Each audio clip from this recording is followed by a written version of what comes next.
তাহলে 47 সাল, 71 সাল, আপনার 75 সাল এবং পরবর্তীকালে 2024 জনগণের মুক্তির আকাঙ্ক্ষা, জনগণের বিশ্বাসের প্রতিফলন, জনচেতনার প্রতিফলন। এটা একটা চেইন, এটা লম্বা। অবশ্যই। এখন নতুন করে 1947, 1971, 2024 এর মধ্যে একটা যোগসূত্র তৈরি করার কেউ কেউ চেষ্টা করছে এবং আলোচনায় এসছে, এবং বলা হচ্ছে যে 47 এবং 71 পরস্পরের এন্টিথিসিস, এরকম একটা কথা বলা। বাজে কথা। 47কে মনে করা হয় পাকিস্তানের মধ্যে ঢুকে যাওয়া, 47 ও মুক্তির লড়াই। অবশ্যই। আর এই যে ঘটনাগুলো ঘটছে, নানানভাবে ব্যাখ্যা হচ্ছে, থিসিস এন্টিথিসিস, কিন্তু একটা সময় কিন্তু এক পেশে হতো। আমার মনে হয় একটু আলাদাভাবে ব্যাখ্যা করার চেষ্টা কেউ কেউ করছে। এই বিষয়টিকে আপনি কিভাবে দেখছেন? প্রথম কথা হচ্ছে এইসব আমাদের 47, 52, 54, 71, 24 বা মাঝখানে 75 সালের নভেম্বর রেভলিউশন, এগুলো সবগুলো এক সুতায় গাঁথা। রাইট।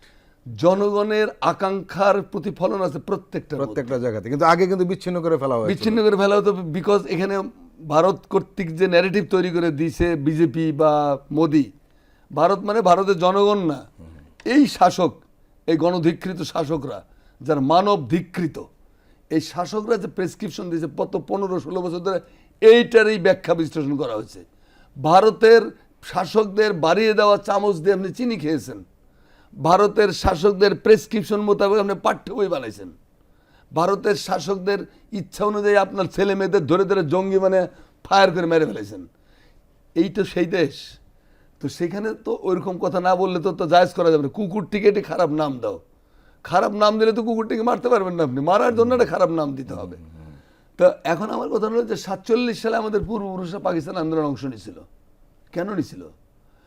ব্রাহ্মণ্যবাদ, জমিদার, মহাজন এবং কলকাতার সাম্প্রদায়িক বুদ্ধিজীবীদের অত্যাচার নির্যাতন থেকে, তার তুচ্ছ তাচ্ছিল্য, অপমান, অপদস্থ হওয়ার থেকে বাঁচার জন্য তারা খুঁজছিল একটা ড্রিমল্যান্ড, তারা খুঁজছিল একটা উদ্ধার, একটা ইউটোপিয়া। যেমন ফররুখ আহমদের বই সেই সময় লেখা, আজাদ করো পাকিস্তান। 40 সালের পর থেকে ভারতের রাজনীতি পাল্টে গেল, আজাদ করো পাকিস্তান। পাকিস্তান মানে জিন্না সাহেবের ভাষায় গদগদ হয়ে পূর্ব বাংলার লোকেরা পাকিস্তানে যায়নি। পাকিস্তানে তারা গিয়েছিল বাঁচার জন্য, সম্মানের জন্য, অধিকারের জন্য, গণতন্ত্রের জন্য, অর্থনৈতিক মুক্তির জন্য। এগুলো পাকিস্তান ফেল করেছে, সেটা আলাদা আলাদা ইতিহাস। কিন্তু আমার পূর্বপুরুষ সরওয়ার্দী, শেরে বাংলা, ভাসানী, শেখ মুজিব, নবাব সলিমুল্লাহ, এরা কি সবাই পাকিস্তান আন্দোলনের সঙ্গে যুক্ত না? আমাদের সবাই। শেখ মুজিব তো তার অসমাপ্ত আত্মজীবনীতে চমৎকার লিখেছেন যে পাকিস্তান যদি না হতো তাহলে আমাদের কোনো অস্তিত্ব থাকতো না। এটা তার বইয়ের মধ্যে নিজে লিখেছেন। তাহলে এটা খুব প্রাসঙ্গিক একটা বিষয় ছিল। এখন পাকিস্তান ছিল আমাদের কাছে ইউটোপিয়া, মানে ড্রিমল্যান্ড।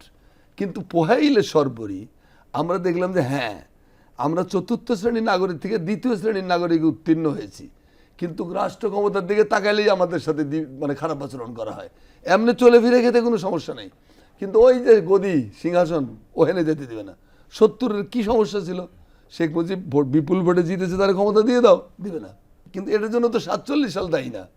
তাহলে 47 সাল, 71 সাল, আপনার 75 সাল এবং পরবর্তীকালে 2024 জনগণের মুক্তির আকাঙ্ক্ষা, জনগণের বিশ্বাসের প্রতিফলন, জনচেতনার প্রতিফলন।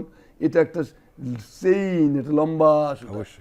সব কিছুর মধ্যে বাংলাদেশের আত্মার রিফ্লেকশন আছে, সব কিছুর মধ্যে বাংলাদেশের জনগণের রক্ত মিশে আছে। এর একটাকে ছিঁড়ে ফেলে আরেকটা অসম্পূর্ণ হয়ে যাবে।